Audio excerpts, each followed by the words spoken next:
బంగ్లాదేశ్‌లో భారత వ్యతిరేకి ఎవడైతే ఉన్నాడో ఉస్మాన్ హదీ అనేటటువంటి వాడు 32 ఏళ్ల కుర్రోడు భారత్‌కి వ్యతిరేకంగా ఆ రోజున యూనస్ ప్రభుత్వం అక్కడికి రావడానికి, హసీనా ప్రభుత్వం పడిపోవడానికి విద్యార్థుల్ని రెచ్చగొట్టినటువంటి వాళ్ళలో మొట్టమొదట ఉండేటటువంటి వాడే ఈ ఉస్మాన్ హదీ.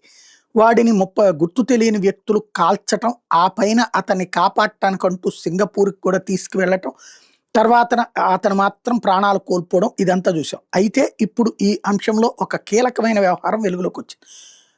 తుపాకీ దూరం నుండి కాలిస్తే అతనేదో ఆటోలో వెళ్తుంటే సంథింగ్ ఒక వెహికల్‌లో వెళ్తుంటే ఎనక నుండి కాల్చారన్నారు.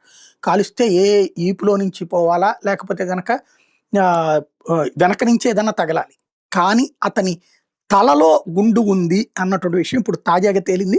మెడికల్ రిపోర్ట్ ద్వారా ఇప్పుడు బయటపడిందేంటంటే ఉస్మాన్ హాదీ గన్ షాట్ వలన వూండ్స్ వల్లనే చనిపోయాడు. కానీ ఎమర్జెన్సీ సర్జరీ కూడా కావాలని బంగ్లాదేశ్‌లో చెయ్యగలిగి ఉండి, ఆ తుపాకీ గుండు తలలో ఉండగానే పంపించారు అన్నటువంటి విషయం ఇప్పుడు తేలింది.